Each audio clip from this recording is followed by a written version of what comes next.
Liverpool versus everybody. I got my man JAMZ here. What's going on, brethren? I'm all good, man. All good. Can't complain.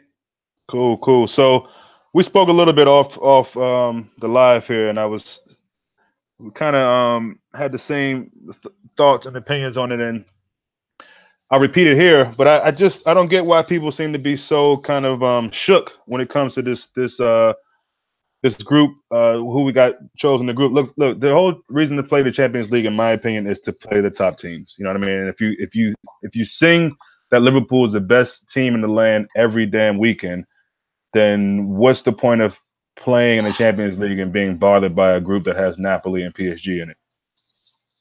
Yeah, definitely.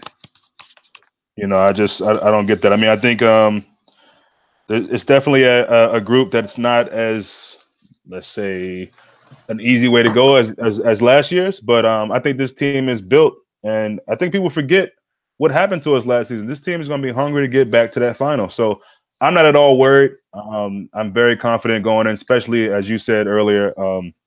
European nights at Anfield. That's a real thing. That's just not. It's not just like a saying or some kind of gimmick. That's a real thing. And I think every team that came to the play can attest to that. So your first thoughts, though, when you saw the group, what were you thinking about? As you saw the groups developing, did you hope we would get maybe an easier group, or what were your thoughts, man? I really wanted Real Madrid. As some other Liverpool fans I saw did on Twitter and whatnot. I wanted Madrid for personal, for what they did to us in Ramos and all of that. But except for that, but the thing, we got PSG and I thought, ooh, nice. Like, I would have rather Barcelona. I'm the same as you. I'm in it for the big games. I'm in it, I'm not here to get, all these shitty little clubs. It doesn't make sense. I'm not scared of no one. I think we've generally got the best front three in world football on current form. And everyone else in the group, especially, they should be just as nervous as we are, if not more nervous. We just made the final, bro, with Milner and Hendel and with Wijnaldum. So what happens with Keita and Fabinho and Salamana and Firmino building and growing, and Van Dijk and Alisson? So my thoughts were, yeah, cool. Mbappe, Neymar coming to the famous Anfield under the lights. I can't really remember us playing PSG for a very long time. So, yeah, I'm all for it. I'm all for it. Napoli as well. Since they've lost Sarri, I wonder how they're going to play. Again, a good team. I'm all for it. I'm happy. I get why. The only little thing about us getting such a strong teams, part of the little team I've never heard of, is it would have been a little bit nice, maybe, because of, like, you made a good point yesterday or the day before, because of how our next six fixtures are. We've got City, we've got Chelsea now at home and Chelsea away, and we've got Spurs away. It would have been nice to maybe, if we get PSG in between that and fucking Napoli away, there's literally no way to rest any of our best top fives, to rest your Van Dijk, your Salah, your Mane, your Firmino's. That's my only thing. It's a lot of. It would have been nice to have. You look at Man City, for instance. They're going to be able to play their B team for a lot of their European games. In the group stages, they're going to be able to rest, Raheem Sterling and Sane possibly, and throw in Bernardo Silva. Do you know what I mean? Whereas we cannot do that. We cannot drop Salah for PSG. Obviously not. Yeah, no, and I think that might be the one concern. I'm seeing a lot of positive comments, or people saying things in the comment section. Everybody seems to be pretty positive. I got people saying our front three is better than MSN. But listen, I think that's the one thing that could be concerning, the fixture pile up in the Premier League. And but beyond that, I think it would be any team you would be concerned about that. And so maybe, yeah, okay, you got Napoli 1 week, and then you'll have what is it, Red Star Belgrade. I don't know the official name that they said on the thing, but it's basically Red Star Belgrade. Yeah, Crevena Zvezda. That's that. That. So, I mean, yeah, it could be tough, but again, to me, there's no fear, and I think again, this team under Klopp feels built to compete in this competition, and that's just my opinion. A stronger squad, much stronger in my opinion than we were last season, and like you say, that's a team that was largely falling apart towards the end of those stages. It was a midfield of Milner, Gini, and Hendo, and we weren't outmatched in that game. People forget that. They see the scoreline and think, oh man, they got ripped apart, but we didn't. We know what happened. So again, I'm more than confident, and I feel like, you know, whoever the draw was going to be, I would be happy. And as much as people are complaining, it probably could have been worse if you really think about it. So Yeah. it's a good one for us. We got two really good teams in there, maybe even three. I don't know much about Belgrade. Maybe they're better than, you know, their name would suggest. But I think it's in our hands. I think we'll do well. Same. Is there a fixture in that group that you're really looking forward to more than the other? Like, are you looking more forward to Napoli for whatever reason, more so PSG? What are you thinking? I'm looking forward to PSG at Anfield. Just I already, obviously, because, you know, I'll get my tickets for Europe, so I'm looking forward to seeing Neymar. But regardless, like, I think, you know, like, you made a very good point at the beginning of the conversation, where you said the Champions League is about playing the creme de la creme of football, the best of the best. You know, when we look back at our memories of Liverpool, you know, no one remembers the games, the small fixtures, and everyone remembers the Juventus Day game and the Milans, and, you know, all of these games that we remember are these games. And, you know, I bet in 3-4 years' time, we might not remember when we beat Marlborough 7-0. Well, we probably will because of the score, but Marlborough. But, you know, Van Dijk came to this club to play against Neymar. There's no doubt about it. Alisson came to his club to save shots against Mbappe, and it will only make us a better team and make us more experienced. And as fans, you know, can you imagine, bro? You're at work, and you know tonight Neymar's coming down, and, you know, like, it's exciting. Yeah. It's exciting. Yeah. So yeah, I'm more excited to see PSG, but obviously Napoli still have an amazing team, and if the philosophy is still the same as it was with Sarri, it will be fucking attacking. So, well, because they got Ancelotti now, right? Did they get Ancelotti? Yeah. Yeah, so they'll I mean, he's a decent manager. They have most of the same players, I guess, minus Jorginho. But other than that, they got a good squad. So, you know, someone said here PSG aren't elite, and I kind of agree with that. Listen, the complaints really just boggle my mind. But here's how I look at it: there's no giants, there's no European giants in our group stage besides Liverpool. That's the only European giant that's in the group stage. So I don't really get why people are tripping. You know, PSG have shown year after year after year that they aren't anything special in Europe. You know, I think Marseille in the French league has had more success in European competition than they have. So, you know, I'm not really concerned, man. Yes, they have a good team. Yes, they have a front three that can hurt you. But their defense is suspect at best. They have a decent keeper. The midfield is okay. Rabiot and those guys. So it'll be exciting. Napoli, yeah, I think Napoli will be also a great match. And then the unknown squad that you never know what that's going to bring. And at the end of the day, it's the Champions League, so you can't sleep on anyone. And people are saying certain trips to PSG are going to be hard. Or they all can possibly be hard. I mean, even the trip to Serbia. So we can't count anybody out. At the same time, let's not count ourselves out this early. You know what I mean? Like, everybody, all these football channels on YouTube are pumping their chest and saying, "Oh, we can take whoever." When it came down to it, they were begging for the group that had one of the Russian teams, I think Shakhtar Donetsk. So look, I mean, we got to play who we play. We don't get to pick it, and I'm ready. I'm ready for them to bring it on, man. So I'm excited about it. I think. Go ahead. So, like you said, we're the biggest club in the group. Like, I read earlier. Everyone in the group together has won 5 Champions Leagues. Obviously, that's only us. So we are the biggest club. You know, PSG. When PSG come to Anfield and you never walk alone after the Champions League anthem, they're going to be thinking, fucking hell. When Ali is sprinting around the ground, they're not going to know what's hit them. So, like, we should sit back and relax and enjoy the games, bro. Like, we got this, man. Like you said, if there are European giants, we're up there. There's Barcelona, there's Real Madrid, you know, AC Milan, they're not even in it. So, you know, we got this, man. We got this.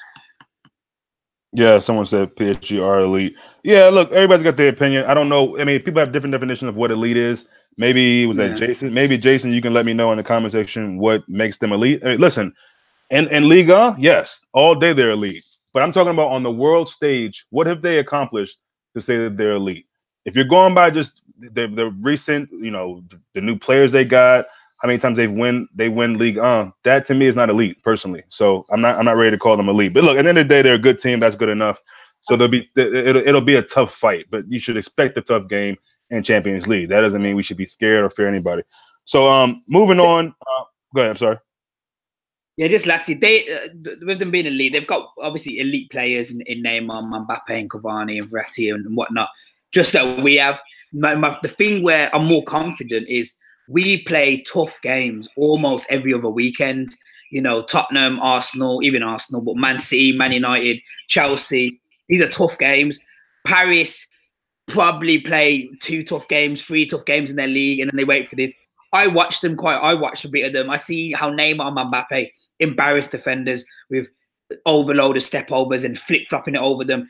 They cannot try to do that to us. They will not be able to do it. They do that to Van Dijk, they're going to a wake up call, and that's why I think they fail in Europe, because they don't get pushed enough in their own league. So when they do come to Europe, exactly, it's like, well, what the hell's going on here? Like, they don't get, whereas we're getting you look at our next 6 games, we're going to have Man City, we're going to have Chelsea. This is England. We are a very difficult league. And, you know, if you were to put the top 6 of England be the top 6 of France, it's a joke. I don't even know where Paris should end up. So, yeah. And that's the thing with teams in those leagues. Like, I never disrespect them because, again, they've had teams over the year who have pushed teams and done well in Europe. Marseille is the main one I can think of. But at the end of the day, again, they don't have enough challenging them in their leagues. They really don't. I mean, yes, week to week, a lower team might knock a big team off. That's very, very rare. They might get a draw out of it. But again, they don't have enough pressing them in their own league. And so when it comes to Champions League, they're playing really, you know, powerful squads with players that are hungry and teams that are hungry. So, yeah, again, I don't want to sleep on any of those teams. And I'm not here to do that. I'm not saying PSG aren't good, or I mean, that would be crazy, or that Napoli aren't good. I'm just saying that they're not teams that I don't fear any team, but I definitely don't go into a game personally playing against PSG and say, we might drop points here. That's just not my mentality, and never will be. And that's against anybody. I really believe Liverpool are a team that everyone has to reckon with. That's just what it is. I mean, we are runners up from last season. I feel like people forget that, strangely. So moving on. Yeah, I mean, to wrap that up, yeah, Champions League. Everyone knows the group. Liverpool, of course, Napoli, Red Star, Belgrade. Am I saying that right? And then PSG. So leave your comments down if you got anything. If you're just coming in now, leave your comments. We're talking about the Champions League, and we're talking about a lead up to the Leicester. So let's jump into that now. Same thing with Leicester. I'm watching some of these Liverpool channels, and people are saying, you know, a draw, maybe lose, maybe we drop points because Leicester is kind of that quote unquote bogey team, bogey side. You know, going over there to King Power Stadium. Here's my thing on that. Maybe that's all true, but you can't tell me a team without their best player, who usually is the guy who kind of inspires that group, presses the defense a bit. They do have Okazaki who can be kind of a terror, but they don't have their best player. And I'm not sleeping on them. They got some good. They got some good players. They got Okazaki. They got Ndidi in the middle of the park.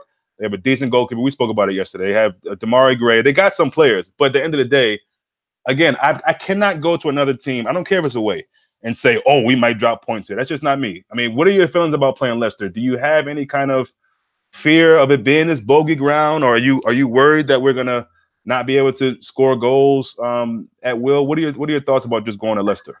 Nah, I'm not worried that we can't score goals. I think we haven't been blowing teams away like we did last year so far, but we've been keeping clean sheets. We didn't do last year, and we've not done for years. So, like you said, they've lost their best player in Mahrez and Vardy. You know, who they rely heavily on, and they might have a few, you know, decent players that have come in. That new guy, I think, is Madison, and we talked about Damari Gray and stuff. But nah, I'm not worried, to be honest. What's that to be worried about? Like, we had a poor game against them in the cup, and then we beat them and we played them a few days later. So yeah, big miss. Missing Jamie Vardy is a massive miss for them. I look into their team and I think, okay, Inacho doesn't spell fear. Gray, he's okay. Madison, yep, I like him. Pereira's good. Indini's quite defensive. He's well, but nah, Mane, Firmino, Salah, Keita. Nah. I think we got this, bro. I think, you know, 4-1, 4-0, 3-0. Yeah, listen, man. Let's have a. Yeah, I mean, look, it's been good. Cool. Oh, go ahead. Yeah. Yeah, I mean, Leicester's a decent side. I'm not trying to get on here and say, you know, it's going to be a walkover. You know what I mean? It could be, but I'm not necessarily saying that it's going to be an easy match or anything like that. I mean, most Premier League games aren't easy. It's nice to be able to smash a team 5-0, but that's not going to happen every week. So, look, Leicester are tough, and the way Claude Puel sets them up, they're going to be tough to beat every week, I think, especially when it gets to the midfield. And Didi is a terror every time he plays against us. I mean, that's a guy that I think we all at one point were saying, we'd love to have him at Liverpool. So, not sleeping on him. Yeah, not sleeping on him. But again, in my mind, Leicester, I say all that, but in my mind, Leicester is a team that we should be beating. That's a team that's going for a title. We just took advantage of the points that City just dropped. We cannot have a drop off now. We can't. Right before the international break, we can't have that. We can't have that. And so I'm expecting us to put on, I think, what could be the best performance of the season so far. I mean, I think West Ham was a wonderful way to start the season. That was great. I'm still watching that game over today. Still watching that. And then City, that was a tough one. Pulled it out. And then, of course, the most recent game against Brighton, which is, I think, was a scoreline that most people probably were shocked at that we didn't get more. We should have gotten more. But I think in this game, you're not going to see the sloppiness from Mane. You're going to see Firmino be more involved. And I say that, but Firmino has been very much so involved. He just hasn't been scoring goals. There's a difference there. I think Salah will be clicking as well. And again, with this defense, what they're showing us, there's so much more to come from that. And I think with more games together with that goalkeeper, that, if nothing else, gives me so much confidence going into these games, because I realize now that even if we're not at our blistering best, we can always be good defensively. So we don't want to ride our luck too much, because there has been some close calls there. But I think there's something to be said about this Liverpool side now, that it's not about let's outscore every team. You know what I mean? We can do that if we want to, but we can also play a different way. So as far as the lineup, I'm going back and forth, Jan. I need you to help me with this one, man. Do you think it's a situation where if it's not broke, don't fix it? Would you keep the same 11, or do you want to see Shaqiri, and do you want to see Henderson maybe coming from Milner? Talk to me. It's hard, isn't it? Like, sometimes I think, okay, Firmino, could he benefit from a rest? But then I think no, he's been 2 assists, and he's still got the link up about him. The finishing will come. He had a header that was a wonderful save last weekend. So I'm like, okay, cool, let's keep him. And then I think, okay, let's now drop Milner maybe. And I think, no, how can we drop Milner? He's been great. Like, so yeah, and I'm probably saying if it's not broken, don't fix it. What I would say is introduce someone like Shaqiri earlier on in the game. Mane had a shocker the other day. If it looks like the first half, 45 minutes, Mane's playing like he did in the last game, I'd give him another 10, 15 minutes, and I'm happily bringing Shaqiri on after 65 minutes. Maybe Mane needs the break. As for Fabinho, I think it's not the best time to bring him in. I thought we was going to bring him in the last week because he was at home and it seemed an easier fixture. But I think away, Leicester, I think we have to just be careful with Fabinho, because if he makes a mistake, like, for instance, he missed the penalty in pre-season, he's got an amazing penalty record. We don't want to shatter him or anything. So I think what Klopp did with Robertson and Ox is he brought them in late. So I reckon he'll probably bring, the Champions League's coming now, and the League Cup, they're fast and quick. We might see Fabinho come in after the international break. But yeah, I wouldn't change anyone, but I'd keep everyone the same. Trent, obviously, Robertson, everyone. I'm tempted to bring Hendo back in, but who for?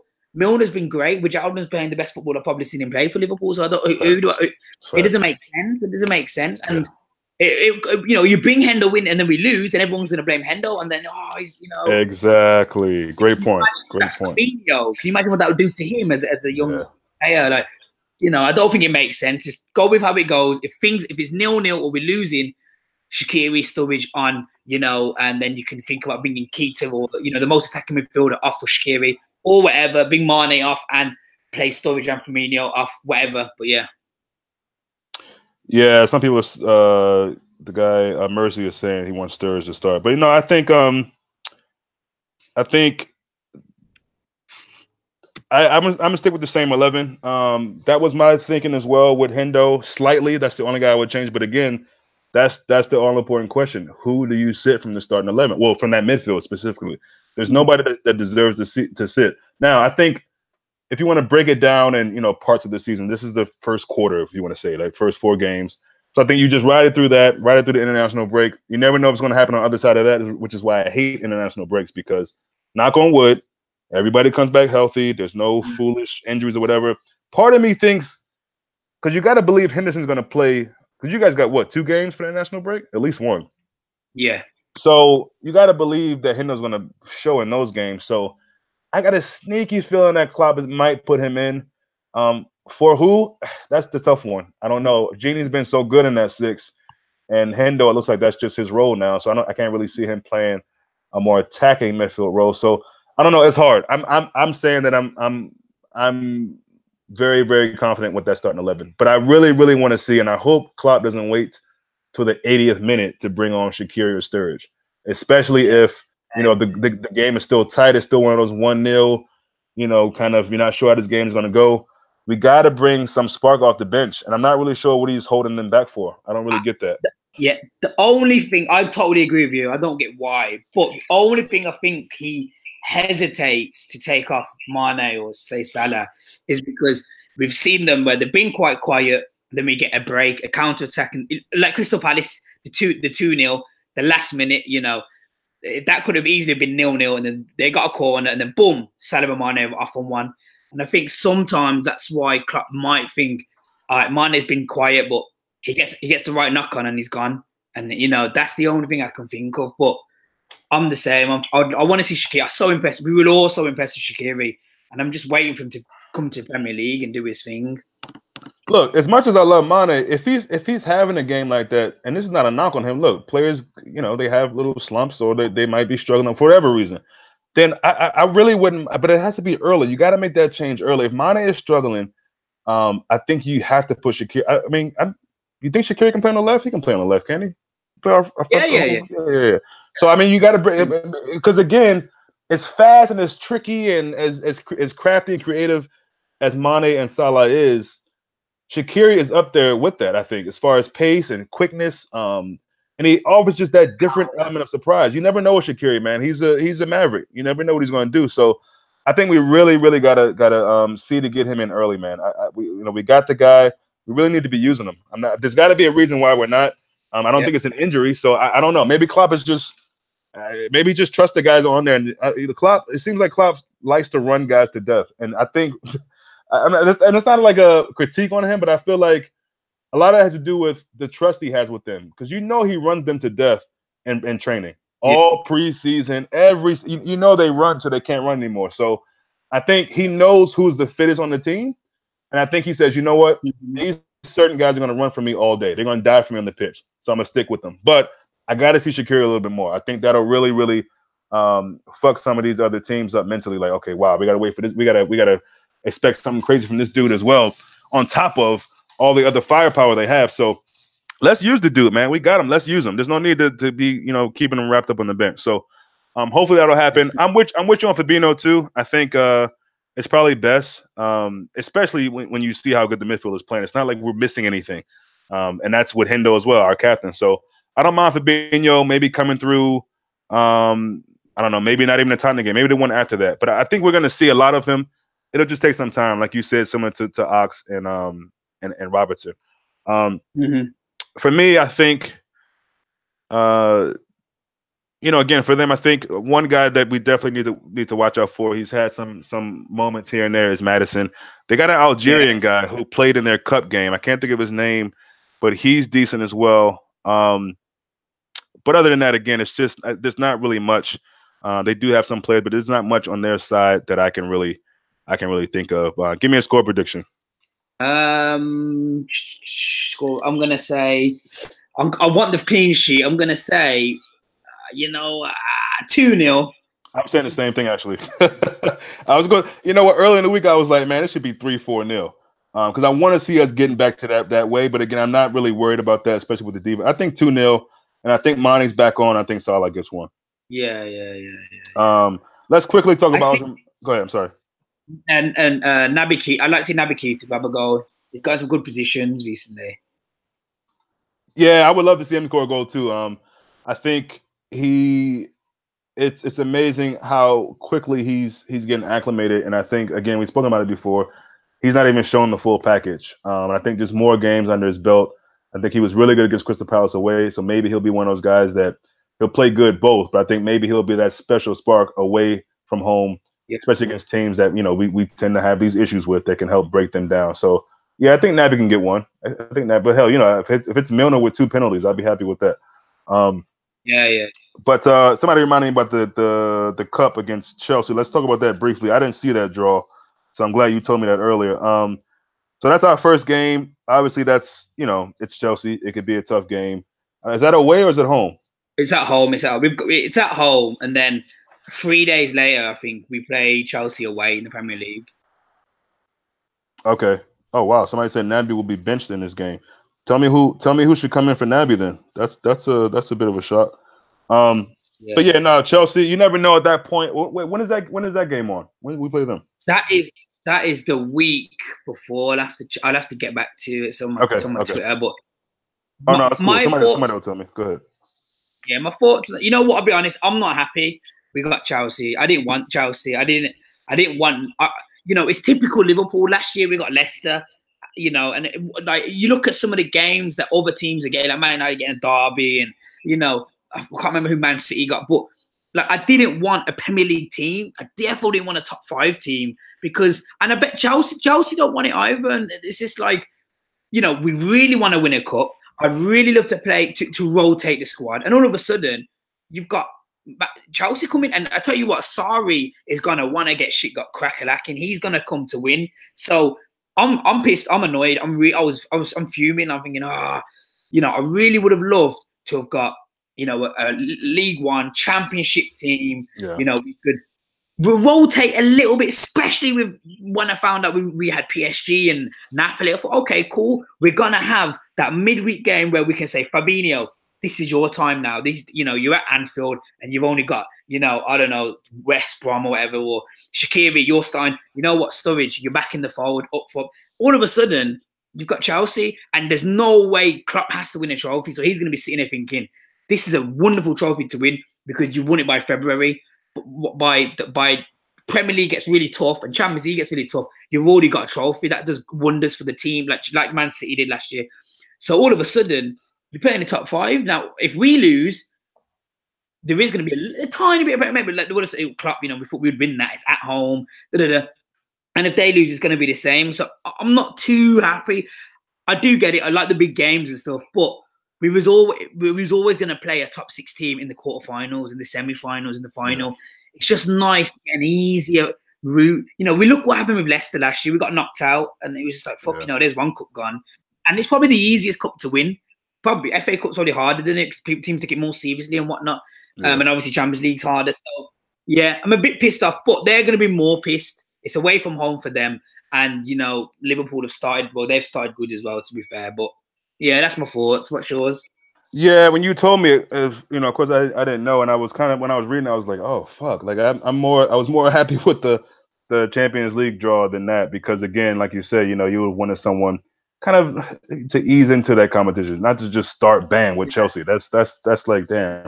So I mean, obviously that's the easiest cup, and we were talking about that last season and thinking like this is our easiest route, and then Leicester, who we played this weekend, bounced us out. So yeah, it's frustrating, it's tough, but I think we'll do it. I mean, listen, Leicester, the team we had against Leicester last year was good, of course, but we all know, I mean, we had a different keeper and all that nonsense. So, again, this guy is really coming and really, and maybe I'm deluded or, maybe overreacting or whatever, too overconfident, but I just feel like him and Naby coming into this team has really, really just turned it. And having, Van Dijk for a whole preseason. So, those 3 guys, when they're on it, I mean, specifically with the defense and how Gomez is doing, I'm not too concerned. But yeah, I mean, obviously that's irritating. I mean, in that period of time, it's gonna be a lot of games, man, a lot of games, and we got.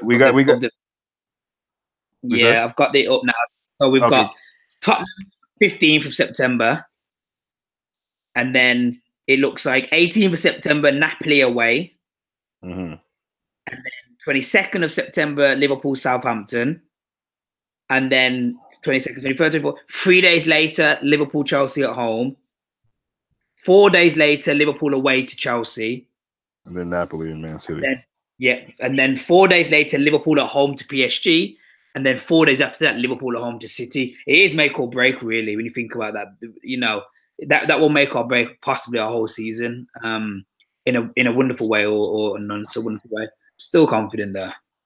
Yeah, and that's the thing. You know, you're gonna really see. Look, it's no need for any of us to be all uptight and nervous. And I know you're not.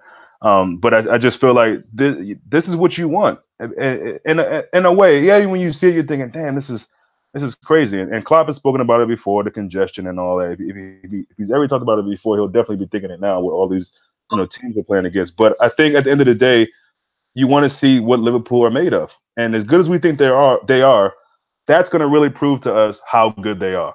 That stretch of games are really going to prove to us not only how good they are, how well Klopp is in his third season with us, and how he can manage to rotate. He did that really good last season, a lot of games. And look, listen, man, we if we rotate well, if we stay as injury free as possible, then I don't really see us having too many issues, man. I mean, we're obviously going to have some issues this season, and we're going to lose some games. We're going to draw some games, whatever. But I think at the end of the day, we will be able to come through that stretch, and I think we'll all be happy about it. So it's always something to look forward to. But yeah, today was crazy, man. Got the Champions League. We got the Carabao Cup. I've just what I checked was wrong. I've just checked the Liverpool. It's just come out. Our first Champions League game is PSG at home. Yeah, Dom just told me in the comment section. Yeah. Tell me about that to everyone. No, man, it's cool. But no, that's the problem with following Twitter and not Liverpool website. Right, exactly. But yeah, 18th of September for everyone in your diaries. PSG at home. Okay, cool. What are there any games in the Premier League that you're going to coming up? I've got tickets to PSG at home. Already? Nice. Okay. Yeah. And they've got the Chelsea Cup game. Oh, sweet. I'm not happy about it, but yeah, somehow I'm gonna have to. Yeah, no, man. I think this game, and just circling back to Leicester for a second. Early, I guess lunchtime kickoff, 12 o'clock. Yeah. So 7 a.m., 7:30, whatever here. So I know that's something that I guess over in England is something that people don't usually like, which I've never understood. Why is that such a kind of problem for people to play? They don't like what, sorry? Say again? Say that again. They don't like early kickoffs. Yeah. What is that? I'm just trying to understand my ignorance. Like, what's the reason for that? Why do people? I think so. When you go into games, it means you have to be up early. So for instance, okay. Yeah, if you're going like Liverpool v like Chelsea or Arsenal, Chelsea to Arsenal can easily be a 4-hour trip there. So if you've got a game at 12:30, you have to be out your house for 7 a.m. There's also obviously the drinking factor. People want to have their day to get drunk. That's actually why they do. If you notice, most Liverpool Man United games and everywhere they make it in the morning. It's easier for the police. It's easier, to control people. If the game's at 12:30, they only have 4 or 5 hours of drinking. That means they have to drink in the morning. Whereas if you had the game at a late kickoff, 5 o'clock, then people have the whole day to get pissed, drunk, the whole day to find a way to get there. So that's probably why if I'm not going to the game, I don't mind it. I do like evening kickoff because of the drinking factor. I like to go to the pub. I don't like to go to the pub at 12 o'clock and start drinking. I like to go there, for a 5 o'clock game. But yeah, I think the reason most people are against it is probably the traveling factor. Okay. It's the same. You imagine you're going to watch a music concert. The concert, they never make the concert at 12:30 in the morning. They always make it in the evening. It's the exact same as cinema. No one goes to anything at 12:30 in the morning. So I think that's the factor. Yeah, that's true. That's true. I can't remember. That totally makes sense now when you put it that way, especially the drinking part. But as far as the players though, to me maybe they have to get up early too, and maybe there's some extra training. I get it. You rather do those kind of things at night. I get it. I mean, I totally understand. But I guess if I'm an athlete and I got a big game, I'm pumped either way. I'm like, okay, I'm zeroed in. I'm ready. So I don't get it from the players aspect. From the fans, sure, I totally get that. Players, I don't get that. I know younger players like that play, and they were saying like they like early kickoffs because if you play at 12:30 on a Saturday in the morning, you can go home, chill out, and then you can even go for a night out you can go to a meal with your friends. If you're playing at 7 o'clock in London, you're not going to get home and see your kids till about 11 o'clock. So I'm surprised. You'd think footballers would like the early-ish kickoff, get it over and done with. Yeah. And Dom brought up a really good point. He's saying it's better if you think about it because it puts pressure on City if we win, which makes a lot of sense. Definitely. Because by that point we'll be about five points, I think. And and listen, they're probably thinking it's City, and they probably should walk Newcastle. Let's be honest. I mean, nothing against Rafa and his squad, but they should destroy Newcastle, to be quite honest. But you never know. And that thinking in the psyche is like, okay, we fucked up against Wolves. Maybe they'll say we were cheated because that was clearly a handball, but I'm glad the ref didn't see it. I got to be honest. But I think they'll be thinking like, damn, okay, Liverpool is for real. Like, we got to make sure we're right behind them or on par with them or, just above them. So it's really good. And I appreciate that comment, Dom. That's really, really good point. So, yeah, I mean, that's the idea. Get the points at King Power and be sitting pretty before the break. I really can't stand these breaks, man. I looked at the schedule and I saw the next game's not even until like September 15th or something like that. Unbelievable. Unbelievable. So, yeah, I forget how long these things are. But let's hope that, the boys can give us a nice kind of send-off and we can look forward to, was that Tottenham on the other side of that? Yeah, Tottenham, yeah. Yeah, that's a game I'm really looking forward to. Definitely. But yeah, man, it should be a good game. Looking forward to it. And are you? Oh, you're going away for a little bit, right? Yeah, I'm away over the weekend. Okay. I'll definitely be finding a pub in the morning though. So yeah, I'll be watching it. We'll keep in touch over Twitter and stuff. Okay, cool, man. We'll link it. Thanks for making time for today, man. I appreciate it. Okay, cool, bro. Catch you later.